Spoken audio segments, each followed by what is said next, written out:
गिरीश आध्यात्मिक ज्ञान में आप सभी का स्वागत है। आज हम अपने सभी दर्शकों को बताते हैं रावण के जन्म की सत्य कथा और रावण की माता का नाम। सुनिए रावण जन्म की सत्य कहानी। जो बड़े बड़े असुरों और दुराचारियों के जन्म की कथाएं हमेशा संदेह के घेरे में रहती हैं, इसी प्रकार महाबलशाली रावण की कहानी भी संदेह के घेरे में है। सभी प्रचलित कथाओं और महापुराणों में रावण के जन्म का समय और स्थान कोई भी महान से महान प्रचलित कथा में उल्लेखित नहीं किया गया है और न ही विधिवत व्याख्या की गई है। केवल कैकसी को ही रावण की माता मान लिया गया है। तो आइए सुनिए रावण की माता का सत्य नाम। रावण का जन्म और उसके जन्म की कहानी वहीं से शुरू हो गई थी जब महाराज भानु प्रताप को ब्राह्मणों द्वारा बिना विचारे अनुचित श्राप दे दिया गया था। जब ब्राह्मणों ने आकाशवाणी की आवाज सुनी, वो भी सुनिए। परसे भोजन जब भूपाला, भई आकाशवाणी ते ही काला। विप्र वृंद निज निज ग्रह जाऊ, है बड़ी हानि अन्न जनी खाऊ। बनी रसोई भूसुर मासु, सब दिज उठे मानी भी सासु। तो साथियों, जब ब्राह्मणों को पता चला आकाशवाणी के द्वारा कि ये मांस से रसोई बनी है, तभी ब्राह्मणों ने बिना विचार किए हुए श्राप दे दिया। सुनिए वो श्राप। बोले विप्र सकोप तब, नहीं कछु कीन विचार। जाहि निशाचर हो नृप, मूढ़ सहित परिवार। तो जब इस प्रकार का श्राप दे दिया ब्राह्मणों ने, तो पुनः आकाशवाणी होती है। तो वो भी सुनिए। आकाशवाणी कहती है कि विप्रहु श्राप विचारि न दीन्हा, नहीं अपराध भूप कछु कीन्हा। चकित विप्र सब सुनि नभ बानी, भूप गयौ जहां भोजन खानी। भूपति भावी मिटहि नहीं, यद्यपि न दूषण तोरी। किए अन्यथा होई नहीं, विप्र श्राप अति घोर।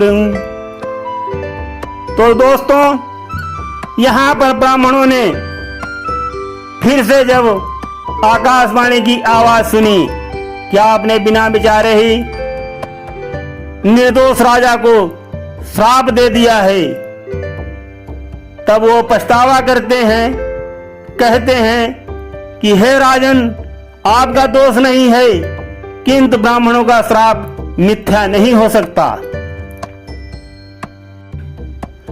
काल पाई मुनि सुनु सोई राजा, भयउ निशाचर सहित समाजा। दस सिर ताहि 20 भुज डंडा, रावण नाम वीर बर बंडा। भूप अनुज अरि मर्दन नामा, भयउ सो कुंभकर्ण बल धामा। सचिव जो रहा धर्म रुचि जासु, भयउ विमात्र बंधु लघुतासु। उपजे जत विपुलस्त कुल, पावन अमल अनूप। तदपि महीसुर श्राप बस, भय सकल अघरूप। तो साथियों, वही महाराजा भानु प्रताप जब उनकी मृत्यु हो जाती है, काल के उपरांत वो निशाचर योनि में जाते हैं, किंतु अति उत्तम पुलस्त कुल जो ब्राह्मण थे उन्हीं के कुल में उनका जन्म होता है। ये भी ब्राह्मणों ने उनको बताया था।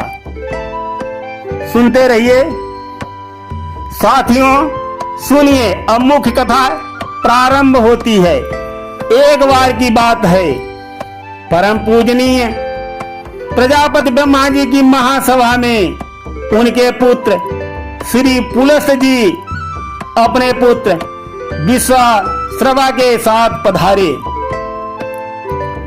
अति आदर के साथ दंड प्रणाम किया। प्रजापति ब्रह्मा जी अपने पौत्र को देखकर बहुत खुशी हुए और उनके भविष्य पर चर्चा करने लगे।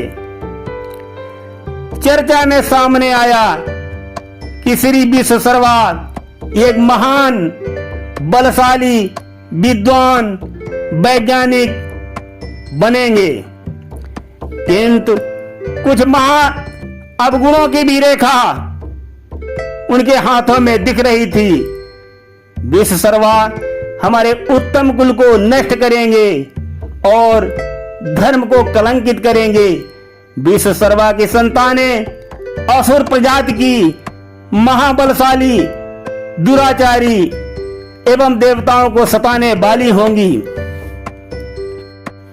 विश्वाश्रवा जी ये सुनकर सोचने लगे कि जब हमारे पिताश्री और दादाश्री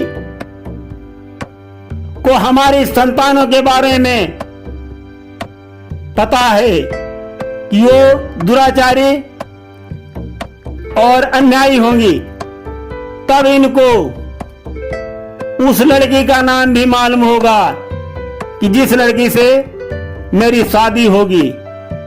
मैं उसी लड़की को खत्म कर दूंगा, तब दुखदाई और दुराचारी संतान कैसे पैदा होगी।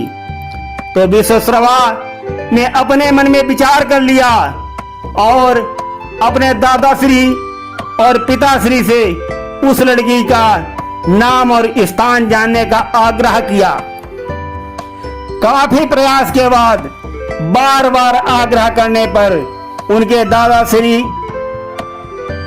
ने कहा कि तुम हमको वचन दो कि उस लड़की का कोई नुकसान नहीं करोगे। ये वचन लेने के उपरांत लड़की का नाम और पता विश्वाश्रवा जी को बता दिया गया। विश्वाश्रवा जी उसी समय वहां से जाकर भिक्षा मांगने के बहाने उस लड़की के घर जाते हैं और आवाज देते हैं कि भिक्षा दो। तो भिक्षा देने के लिए लड़की की मां आती है तो वो मना कर देते हैं, कहते हैं कि मैं केवल कुमारी कन्या के हाथ की ही भिक्षा ग्रहण करता हूं। ये सुनकर जो उनकी शादी होने वाली थी वही लड़की भिक्षा लेकर के आती है। श्री विश्वाश्रवा जी उस लड़की का अपहरण कर लेते हैं और उसको वहां से बाहर ला करके कई टुकड़ों में काट डालते हैं और उसके उपरांत एक फूलों वाले काट के पात्र में रखकर गंगा नदी में बहा देते हैं। ये मामला बनारस के पास का था। वहां गंगा की तट पर बड़े बड़े श्रेष्ठ मुनिवरों का जमावड़ा था जो स्थायी रूप से हमेशा वहां रहता है। उनकी नजर उस काठ के बॉक्स पर पड़ी। उनको पता चल गया कि अभी अभी शीघ्र ही कोई हताहत किया गया है, क्योंकि उस बॉक्स के नजदीक आसपास पानी लाल हो रहा था। यही समझकर मुनिवरों ने अपने शिष्यों को आदेश दिया कि इस बॉक्स को जल्दी से निकाल के लाओ। शिष्य लोग उस बॉक्स को सीख निकाल करके मुनिवरों के पास लाते हैं। मुनिवरों ने अपनी संजीवनी विद्या के द्वारा उस बॉडी को जोड़ दिया और उसमें प्राणवायु का संचार भी कर दिया। कुछ दिन के बाद वो लड़की पूर्ण रूप से स्वस्थ हो जाती है, किंतु वो लड़की याददाश्त का बहाना दे करके अपने घर का पता ईश्वरों को नहीं बताती है और उनकी सेवा करने का लिए अपनी सहमति जताती है। वो लड़की यहाँ मुनिवरों की सेवा में लग जाती है। उधर विश्वशर्मा जी ये घटना अपने पिताजी को बताते हैं, कहते हैं कि मैंने उस लड़की को खत्म कर दिया, अब मेरे कैसे दुराचारी संतान पैदा होगी। पुलस्त मुनि जी विश्वशर्मा की ये बात सुनकर के बहुत दुखी होते हैं और उनको बहुत डांटते हैं तथा काशी में जाकर इस महापाप का प्रायश्चित करने के लिए आज्ञा देते हैं। विश्वशर्मा जी पिता की आज्ञा मानकर काशी जी में आते हैं, जहां वो लड़की भी मुनिवरों की सेवा करती है और अब वो लड़की धीरे धीरे शादी योग्य हो चुकी है। विश्वशर्मा भी मुनियों से प्रायश्चित की शिक्षा ग्रहण करते हैं और धीरे धीरे उस लड़की से उनका प्यार हो जाता है। ऋषिवर लोग ये उत्तम जोड़ी देखकर उनकी शादी करवा देते हैं और दोनों वहां से चले आते हैं। विश्वशर्मा उस लड़की को सुहाग रात मनाने के लिए एक अद्भुत घर में ले जाता है। दोनों घर को खूब सजाते हैं, किंतु सुहाग रात पूर्ण होने से पहले वो लड़की सोचती है कि ये हमारे पति हैं और पति से कोई बात छिपाना अच्छा नहीं होता है। तो लड़की कहती है कि स्वामी, मैं अपनी जिंदगी का एक सच आपको बताना चाहती हूँ, लेकिन आप मुझे वचन दो, मुझे छोड़ के तो नहीं जाओगे। विश्वशर्मा जी वचन देते हैं कि मैं किसी भी हालत में तुमको छोड़ के नहीं जाऊंगा। तब वो लड़की बताती है, कहती है, स्वामी, मैं वही लड़की हूं जिसको आपने छोटे छोटे टुकड़ों में काट डाला था। विश्वशर्मा जी जैसे वो बात सुनते हैं, वो उसी हालत में उस लड़की को छोड़ करके भाग जाते हैं और एक बरगद के नीचे बैठ करके तपस्या करने लगते हैं। 20 वर्ष तपस्या के उपरांत जब श्री भगवान प्रकट होते हैं और वरदान मांगने के लिए कहते हैं, तब विश्वशर्मा जी की नजर पहले उस बरगद के पेड़ पर पड़ती है और वो पूछते हैं कि प्रभु, ये बरगद का पेड़ कैसे सूख गया? मैं तो इसके नीचे 20 साल से प्रार्थना कर रहा हूँ, जो कि सूखा पेड़ हरा हो जाना चाहिए, किंतु ये पेड़ कैसे सूख गया है प्रभु? पहले आप इसको हरा करिए। तब भगवान विश्वशर्मा से कहते हैं, विश्वशर्मा, तुमने महापाप किया है। तुमने शादी करने के उपरांत उस देवी को छोड़ करके तपस्या किया है। वो आहें भर रही है, उसी की आहों से ये पेड़ सूख गया है। पहले तुम अपने घर को जाओ और उस लड़की को खुशी करो, अन्यथा मैं तुम्हें वरदान की जगह श्राप दे दूंगा। जब श्री भगवान की ये बात सुनकर विश्वशर्मा जी डर गए और जो आज्ञा कह करके अपने घर की ओर चल दिए। तो विश्वशर्मा जी आते हैं अपने घर की ओर, पहुंचते पहुंचते उनको शाम हो जाती है। सुनिए, विश्वशर्मा जी अपने घर में पहुंच जाते हैं। उस समय शाम का वक्त है। विश्वशर्मा जी दरवाजा खटखटाते हैं कि प्रिय प्रिय दरवाजा खोलो। लड़की के कान में आवाज जाती है, वो बहुत खुश हो जाती है, किंतु सोचती है कि एक बार मैंने सच बता दिया था, तब ये हमको छोड़कर भाग गए थे। अब भी इनके मन में पता नहीं क्या है, इसलिए वो कह रही ठहर जाती है और दरवाजा खोलने से मना कर देती है। कहती है कि स्वामी, मैं दरवाजा नहीं खोल सकती। विश्वश्रवा भावुक होकर प्रिय प्रिय दरवाजा खोलो, दरवाजा खोलो की रट लगाते हैं और कहते हैं कि अब मैं तुम्हें छोड़कर कहीं नहीं जाऊंगा। पुष्पोत्कट भी भावुक होकर कहती है कि स्वामी, अब तक मैं 10 पुत्रों की माता बन सकती थी, 20 वर्ष के बाद आपको हमारा कैसे ध्यान आया है स्वामी, मैं कैसे विश्वास कर लूं। तब विश्वश्रवा पुनः कहते हैं कि दरवाजा खोलो प्रिय, मैं तुम्हारे वियोग के 20 वर्ष व्यर्थ नहीं जाने दूंगा। मैं तुम्हें ऐसा बलशाली पुत्र दूंगा जिसके 10 सिर 20 भुजाएं होंगी, रण में कोई उसे परास्त नहीं कर सकता और तुम्हारे 10 पुत्रों के बराबर ही उसका बल होगा और 10 पुत्रों के समान ही होगा। ये सुनकर पुष्पोत्कट दरवाजा खोल देती है। दोनों संभोग करते हैं। शाम का समय है साथियों। बाद में विश्वश्रवा अफसोस करते हैं, किंतु ये कहावत ठीक है, होनी होनहार बलवान, इसे कोई मत मानो झूठी। पुष्पोत्कट गर्भवती होती है उसी संभोग से और वही रावण को जन्म देती है। साथियों सुनते रहिए साथियों गिरीश आध्यात्मिक ज्ञान में। जब रावण का जन्म हो जाता है, रावण जन्म से ही अति तेजस्वी बलशाली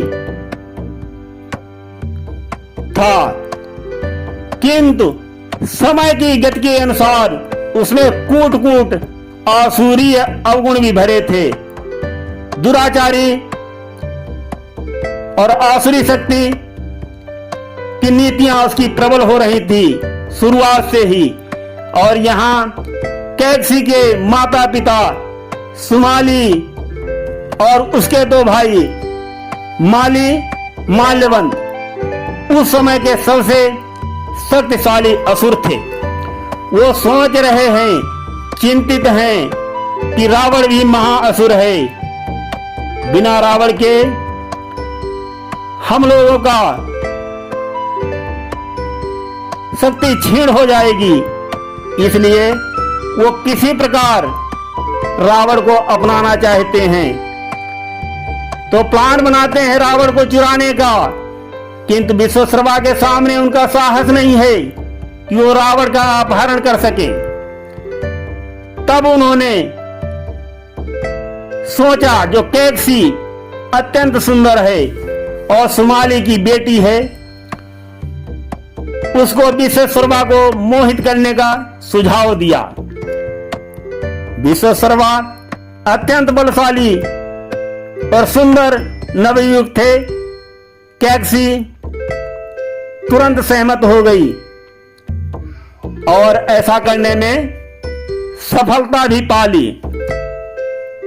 कैकसी ने विश्वश्रवा को मोहित कर गंधर्व विवाह कर लिया और उनकी मदद से रावण को वहां से ले आई और रावण की माता बन गई।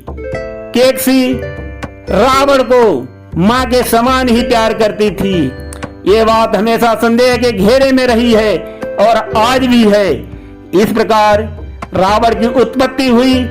सुनते रहिए सबसे सटीक जवाब और सवाल गिरीश आध्यात्मिक ज्ञान में। अभी हम ये रावण के जन्म की कथा के रूप में सुना रहे हैं। शीघ्र ही हम ये रावण के जन्म की कथा एक कविता के रूप में पुनः आप लोगों को सुनाएंगे। सुनते रहिए। धन्यवाद।